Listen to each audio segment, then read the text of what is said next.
Evening. Old Bull here. Sun setting slow, fires steady. Let's talk for a moment. There are a lot of men out there confusing noise with courage, confusing show-off with strength. And worse, there are a lot of young men believing that's how you measure a man's greatness. But let me tell you something you may not have heard yet. The most dangerous man in a room is never the one who yells the loudest. He's the one who observes, who listens, who carries his scars in silence. In a world where everyone wants to sell a magic formula for success, where volume has become a currency of authority, someone needs to remind men of the value of stillness, of dignity, of strength that doesn't need an audience. Because there's an entire generation learning that being a man is about money, women, and fancy cars, when true manhood has nothing to do with any of that. It's about legacy, purpose, and the responsibility of being a protector, not a product of marketing. And if you've ever felt out of place in this loud world, maybe this video is exactly what you needed to hear. Sometimes, my friend, life doesn't give you a heads up. It just shows up, wrecks everything, and stares you down, waiting to see what you'll do. And in those moments, the ones that make your heart race, your stomach churn, your mind nearly panic, what separates an average man from a real man is self-control. Not the forced, fake, rehearsed kind, the quiet kind, the kind that's born deep inside, in the center of your soul, after years of getting beat down by life, burning wood in the cold, and surviving your own thoughts out in the wilderness with no one around but God and the sound of the forest. Self-control isn't about not feeling. I've shaken with fear, holding a rifle in front of a bear. I've felt anger boil when someone hurt my family. I've stared into nothing, feeling lost, exhausted, with calloused hands from carrying the weight of being a provider, a husband, a father. What changes is that I don't let those things become decisions. I don't let them guide my words, my actions, my next step. Being a strong man isn't about hitting harder. It's about knowing exactly when not to hit. It's knowing that silence sometimes weighs more than a scream. I remember once, many years ago, one of the ranch horses panicked out on the trail. There was mud, strong wind, and he didn't want to take another step. A lot of folks would have yanked hard, yelled, maybe even spurred him. But I just breathed, got off the saddle slowly, walked beside him, put my hand on his neck, and spoke softly. It took time, but he heard me. We moved forward. And right then, I understood. The world needs fewer men who control others, and more men who control themselves when everything falls apart. A horse doesn't need the scream. It needs the guide, just like your wife, your kids, your friends, your community. Self-control is a muscle, and like any muscle, it weakens if you don't use it. It starts with the little things. When the alarm goes off and you want 5 more minutes. When the steak's overcooked and you want to complain. When someone cuts you off in traffic and your first instinct is to curse. In those moments, you can either react like a boy or respond like an older man. With quiet strength, with discipline, with meaning. That's where the training begins. Because if you can't control what you say at a family dinner, how do you expect to stay steady when chaos knocks at your door? Now don't confuse self-control with cowardice or passivity. That's something else. It's not about accepting injustice or hiding when it's time to fight. On the contrary, a man who controls himself is the very one who, when he stands up everything changes. Because he doesn't act on impulse. He acts with purpose. A warrior who knows when to draw the axe, but chooses words whenever he can. A stoic man who observes, thinks, and then decides. Because he knows any wrong step could cost him everything. His honor, his family, his mission.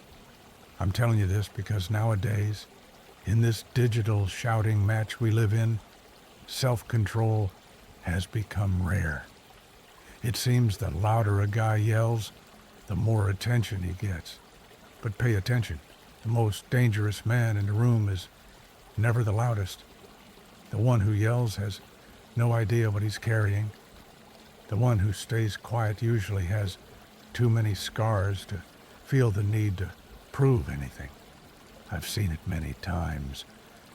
I've worked with men who barely spoke. But when they opened their mouths, silence took over the room.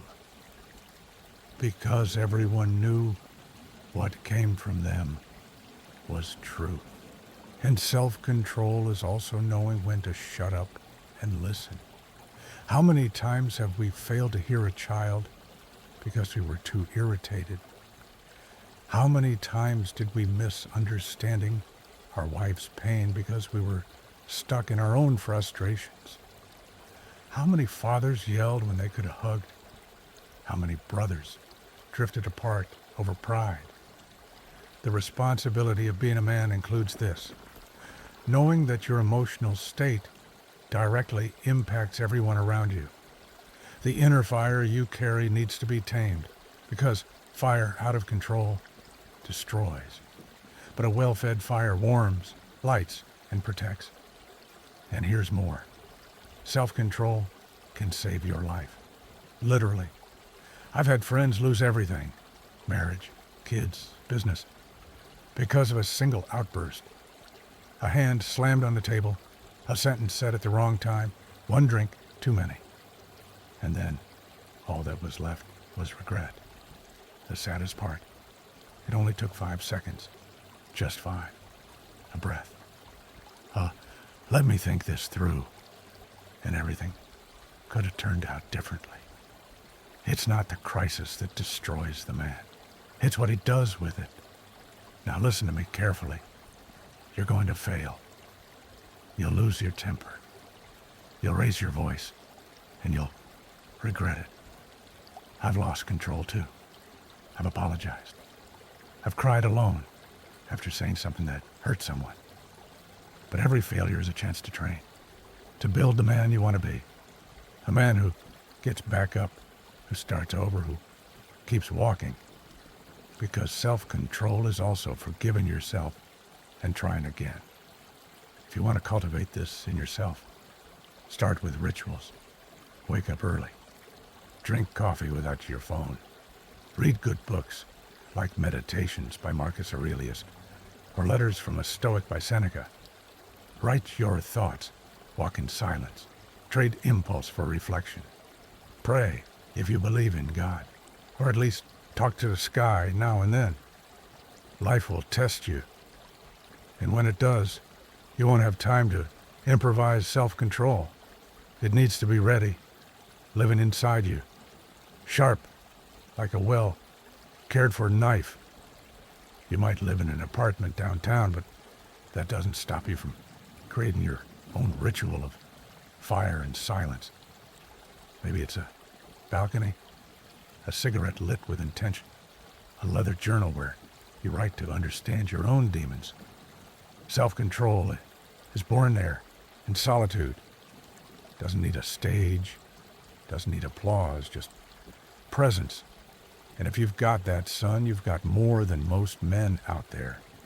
Because this world is starving for men who can hold the wheel steady when the storm rolls in. And maybe, just maybe, that's the kind of man the next generation is waiting for. Leading. Man, that word's been twisted around a lot these days. A lot of folks think being a leader means pounding your chest, barking at orders, raising your voice, posting videos with catchy quotes and tight shirts. But let me tell you something maybe no one ever told you. The real man who truly leads is the one who enters a room and brings calm, not noise. He doesn't have to announce his arrival. The simple fact that he's there already shifts the atmosphere. He's the kind of older man who holds the reins firm, but doesn't have to yank hard. Leading isn't about being followed. It's about inspiring trust in silence. And trust is only inspired through consistency, through responsibility, through respect. Back at the ranch, when the horses are restless, it's not shouting that calms them. It's a steady presence, the right touch, the calm tone.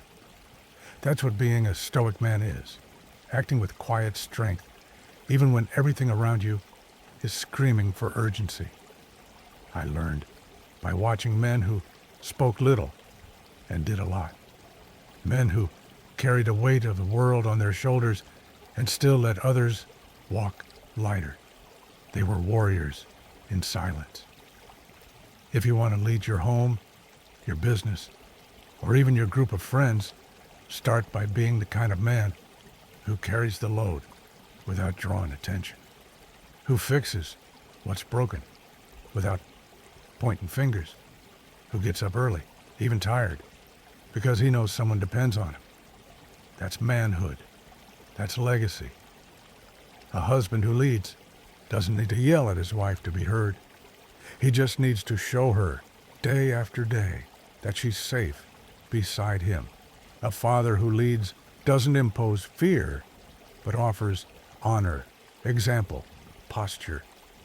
And a brother, a friend who leads, is the one who says little, but always shows up when the ground disappears from under your feet. If you pay attention, you'll notice the real leader is always the last to eat, the first to rise when something goes wrong. He doesn't wear the title leader like a trophy. He carries it like a purpose, like an identity. And even when he's tired, broken, or feeling alone, he stands firm because he knows someone is watching him silently, learning how to live. Let me tell you a true story. An old lumberjack from the north named Isaac was never known for speeches, but when the forest caught fire, he was the one folks followed. Not because of movie-style heroism, but because he knew what to do. And when he didn't know, at least he didn't panic. He'd take a drag from his pipe, look at the flames, grab his axe, and begin. That kind of leadership saved lives, guided families, left strong footprints in the earth. If someone ever asks who the leader in your life was, I hope you can say, it was the one who saved me without needing to say he was saving me. And if you want to start leading quietly, begin with the small things. Make your bed. Show up on time. Talk less. Listen more. Notice what others miss. Serve without expecting applause. Do your job when no one's watching. Those little things are what build the rock of a strong man. And when the world collapses, because someday it will, they'll look to you. And if you're the man who planted firm roots in silence, they'll follow you without you having to say a single word. And that's where we head into the next danger we need to talk about. You know what scares me more than a blatant lie? A half-truth, the kind that comes wrapped in a pretty package with a gold ribbon of wisdom and a seal of authority, but inside it's rotten. And the worst part, the more truth it carries on the surface, the more good men it deceives. I've seen too many good men get lost because of one of these. Following people who speak well, who have good diction, but who carry crooked hearts. The problem isn't just what they say, but what they hide. The danger is in the details left out, the parts conveniently forgotten. When someone wants to teach you something but skips the dirtiest part of the road, be suspicious. And this happens more than you'd think, especially today when anyone with a phone and an inflated ego calls themselves a master of masculinity, success, and purpose. They talk about being a man, but only show the stage, never the backstage. They never talk about fear, about doubt, about mental fatigue, or the sleepless nights with a knot in their stomach. They show you the car, the woman, the watch, but hide the emptiness they feel when they lay their head on a pillow. That's what a half-truth is. It's selling masculinity like a shelf product, when, in reality, it's built with discipline, resilience, and deep reflection. One time I heard one of these gurus say that if you're not rich, it's because you're lazy. I looked at the photo of my father on a wall, and I felt my blood boil. That older man who got up before the sun to work the land with an axe, who went to sleep beside my mother, holding her hand after a whole day of labor. He wasn't lazy. He was a real man, a provider, a protector, a man of value. But he didn't sell courses, didn't have a YouTube channel, didn't have to pose shirtless. His strength was invisible, but solid as rock. So no, wealth is not the only measure of worth, and anyone who tells you otherwise is selling ego, not truth. And you, my friend, need to learn to sniff out those traps. A good practice is always asking, what's this person gaining by telling me this? Sometimes the empowerment speech is just marketing in disguise. And look, there's nothing wrong with selling. I sell some t-shirts at the ranch every now and then. But selling a product is one thing. Selling your soul is something else entirely. A true mentorship, the kind that shapes character, never comes with a price tag. It comes with sweat, with silence, with real stories, with trial and error, with legacy passed from grandfather to grandson. So next time someone introduces themselves as your guide, remember to look past the surface. Watch what they do when no one's watching. See how they treat people who have nothing to offer. See if they stay steady when nobody applauds. And above all, see if they've ever admitted being wrong. Because only a real man can do that. Only someone who carries scars with humility can show you the way. And that way, that way leads us straight into one of the greatest confusions of our time. Mistaking vanity for service. There are too many men out there mistaking noise for leadership, thinking being heard is more important than being respected. But truth is, the ones who shout the most usually have the least to say. And over the years, whether at a camp deep in the wilderness or in a circle around the campfire, I've learned that a real man, a true leader, rarely needs to raise his voice. He commands with posture, with discipline, with the responsibility he carries, not with the volume of his words. I learned from my grandfather that the ones who truly lead in silence. He was a man of few words, but when he spoke, everyone listened, not because he intimidated, but because his respect came from consistency. He was an old soul, the kind that got up before the sun, chopped wood with the same old knife, tuned his own rifle, kept the horses clean, and the truck fueled. Never needed a stage. His authority came from example. And that, my friend, is worth more than any rehearsed speech. And look, I'm not saying leadership is mystical or out of reach. It's built in the day-to-day, in small choices. When you hold back your opinion to hear someone's pain. When you stay quiet in the face of offense and respond with action. When you rise from your chair and grab the shovel, while others only complain. A stoic man knows leadership is taking responsibility without needing praise. The world is full of bosses, but starved for fathers, mentors, grandfathers, brothers, men who carry the weight in silence. The other day, talking to a young man, he said, "Bull, I'm trying to be a leader at home, but no one respects me." I asked, "Are you present, or are you just giving orders?" Because some fathers think providing means just paying the bills. But leadership is presence. It's being the protector who listens, the husband who notices when his wife goes too quiet, the father who sees beyond the report card. It's sitting on the floor, even when you're exhausted, to build that toy, even when your mind's burning with work problems. That's strength. That's leadership. And you know what happens when we lead like that? We inspire, not by force, but by example. Men like that make younger brothers want to become men too. They make grandsons look up to grandfathers with pride. They make women feel safe, not overpowered. That silent force, that quiet strength, is what holds families, homes, and values together.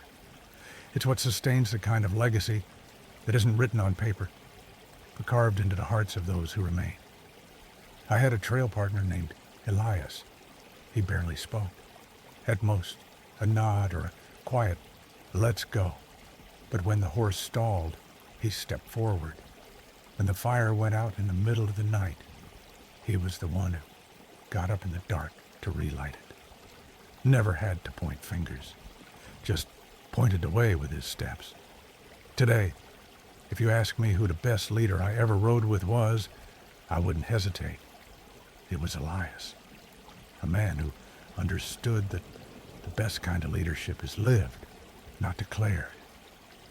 And the problem I see today is that many confuse leadership with performance. They think they need an audience, followers, likes. But real life isn't Instagram, brother. Real life is that moment when your child catches you being honest, even when you could have lied. It's when someone sees you holding back your anger because you chose peace. A true leader carries his pain quietly, prays in silence, lights his cigar or pipe, and keeps bearing weight when everyone else has given up. There's a book I love, Meditations, by Marcus Aurelius. He was emperor of Rome, the most powerful man in the world at the time. And still, he wrote about humility, doubt, purpose. You know why? Because even he knew that to be a leader is to control yourself first, to conquer yourself before trying to lead others. That's what I call strength of character. Without that, any man turns into a loud peacock who's terrified of silence, terrified of facing himself. Now look around. Notice how many men are lost, trying to prove themselves constantly, buying the most expensive truck, showing off the newest gear, but can't look their wife in the eye with confidence, can't apologize to their kid. Why? Because leadership requires humility. A true leader knows he doesn't know everything, that he'll make mistakes, that he needs to grow, and most importantly, he's not afraid to admit that, because he knows that carrying the baton of responsibility also means having the heart to ask for help. And it's not just at home, at work, in church, in a group of friends. The figure of the silent leader transforms everything. A man who steadies the room when chaos sets in, who speaks softly, but when he does, everyone listens, who arrives without fanfare and leaves behind a trail of respect. That's what it means to be a good man. And what scares me most is seeing a generation trained to shout, to perform, to dominate, but never taught to listen. And my friend, Without listening, there is no leadership, only control. And that doesn't last. So if you want to lead, start by going quiet. That's right. Be silent. Listen. Observe. Ask more. Declare less. Make decisions based on reflection, not impulse. And above all, live what you preach. Because at the end of the day, it's not words that change people. It's example. And example doesn't make noise. It leaves a mark in silence, like a solid footprint in the dirt after a rain. And look, I'm not saying every man needs to be quiet. That's not it. But if you can't be heard without yelling, maybe it's time to rethink what you're trying to say. Because a man who leads with purpose, with responsibility, with respect, he doesn't need applause. He just needs a mission. And the mission of a real man, a true provider, is to walk ahead when necessary and walk beside someone when they need company. That's the calling. And if you want to know what comes next, just wait. We're about to step into one of the most dangerous lies of all. The half-truths disguised as wisdom. I'm tired of seeing men selling illusion as if it were courage. Mentorship has become a shelf product with fancy packaging and empty promises. Being a mentor nowadays has turned into platforms, launches, and rehearsed storytelling. But real mentorship doesn't begin with a link in the bio. It begins with responsibility. With one man looking another in the eye and saying, "I'll walk with you," even when the road gets tight. Mentorship isn't about money. Mentorship is about legacy. I grew up learning from men who didn't even know what the word mentorship meant, but they lived it every day. It was my grandfather teaching me how to share the saddle's weight, my uncle showing me how to sharpen a pocket knife, the neighbor who lent me his shotgun when I still trembled at the thought of walking alone in the woods. They didn't want likes or followers. They wanted to see a boy become a man. They wanted to see the fire of character stay lit, even when everything around turned to ash. That's the kind of mentorship that shapes a real man, the kind that forges identity, discipline, meaning. What I see today is the commercialization of male pain, broken young men with holes in their hearts, paying for promises of quick success and a brand of masculinity sold like it was a gym supplement. Instagram mentors offer ready-made answers, but they don't listen to the silence. They don't recognize the smell of a slow-burning cigarette on the porch of someone who's tired of fighting. They don't know the taste of lukewarm water after a full day chopping wood. They don't sit beside you. They sell from the stage. True mentorship is born in the field, in the shop, in the garage, in the passenger seat of a truck. It's built over years, not live streams. A good mentor is never in a rush to shape a warrior. He waits. He watches. He teaches more with silence than with speeches. He's the one who doesn't brag about his scars. He shows how to survive the wound. He understands that masculinity isn't about shouting or power poses, but about carrying weight without whining, protecting without seeking applause, and teaching without expecting trophies. If you want to be a mentor, start by being an example. Be the man who wakes up early, who keeps his word, who treats others with respect, who holds it together when everyone else runs. Don't worry about how many follow you. Worry about how many you guide, even in silence. And if you're looking for a mentor, stop chasing spotlights. Look for firm footprints in the dirt. True mentors leave tracks, not reels. There's something we start to understand over time, and not from reading self-help books or watching 5-minute motivational videos. By living, and living a lot. A man's worth is never measured by the coins in his pocket, but by the weight he carries on his shoulders in silence.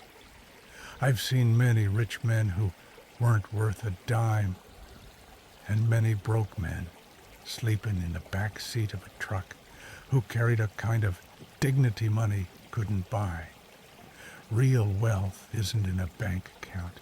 It's in the strength of character, the respect a man inspires, even when he's silent, and the steadiness with which he holds the line when the boat starts to tip.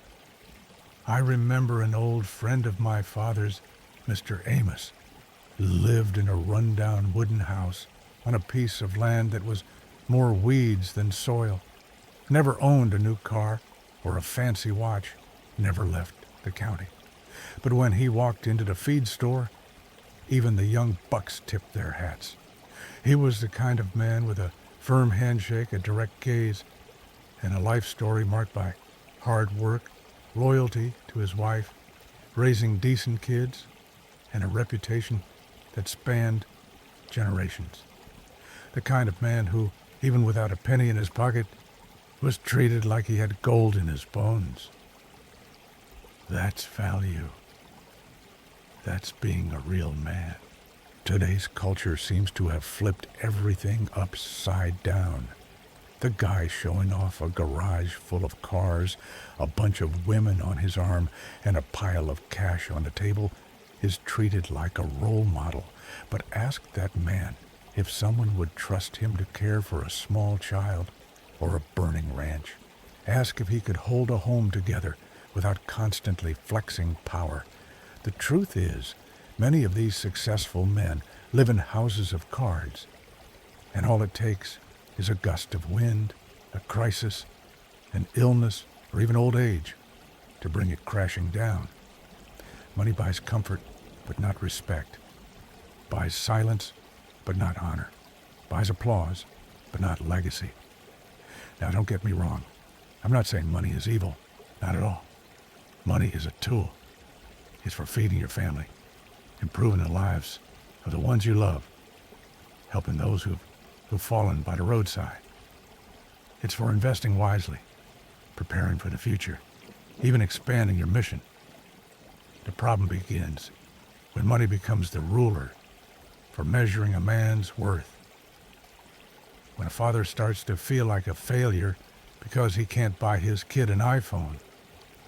When a husband believes he's worth less because he doesn't have a brand new car. That's the poison modern culture is spreading, and only a man with a strong spine and a living soul can resist it. Back in my younger days, I worked odd jobs on a ranch in northern Texas.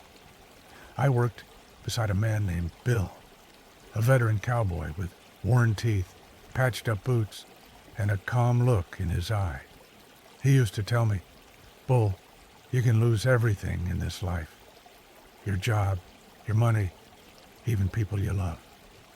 But if you keep your word and your self-respect, you still have what you need to get back up." And he was right. I watched that man lose nearly everything when a drought came. The cattle, the pasture, the income. But I also saw the entire community rally to help him. Why?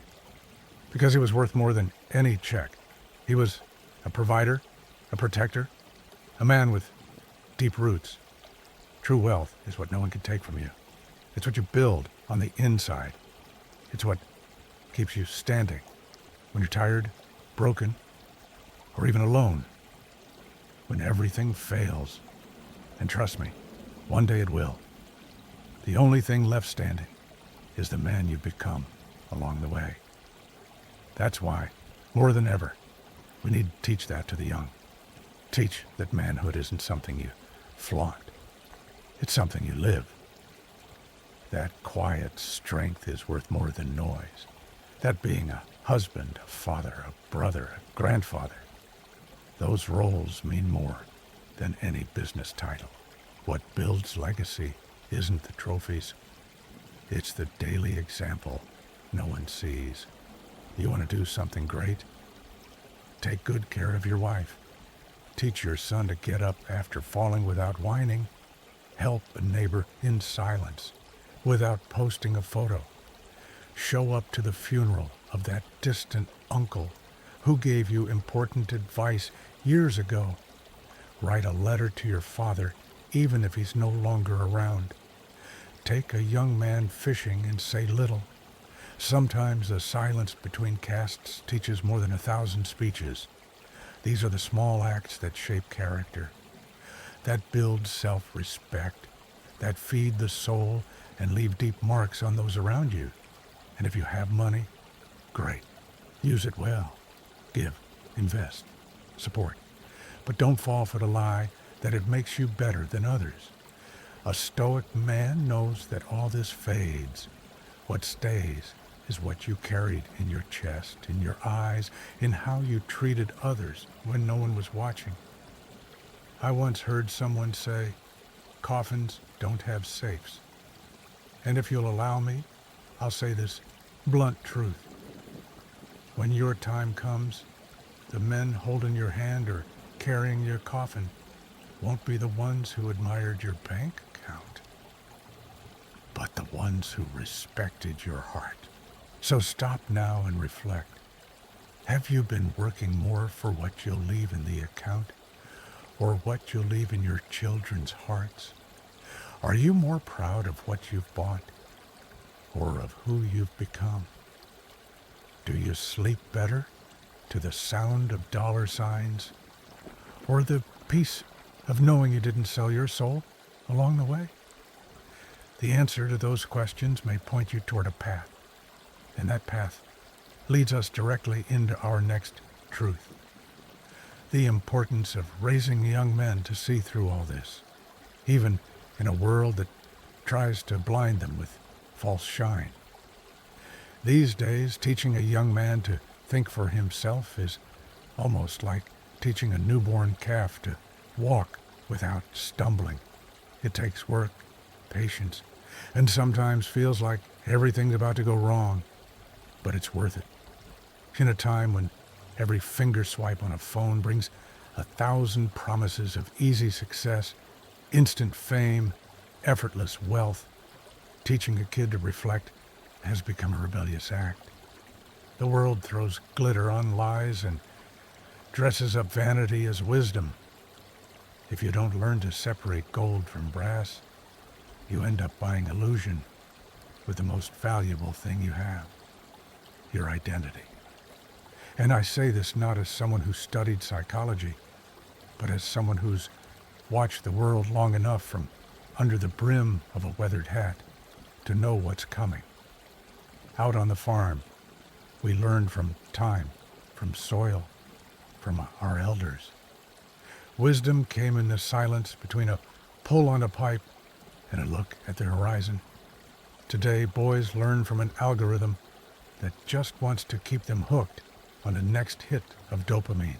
School doesn't teach emotional filters. Parents, sometimes absent or too worn down, can't compete with the seduction of influencers. And those same influencers, most of them, don't even realize the weight they carry when they speak. A 16-year-old boy, lost and just trying to be somebody, ends up thinking that being a man is about shouting, humiliating others, flexing muscles, or flashing cash. But being a real man is something else entirely. It's learning how to deal with frustration, with loneliness, with silence. It's knowing how to lose without losing yourself. The problem isn't the phone itself or the technology. The problem is when it becomes the compass for a young man who's never learned to read his own heart.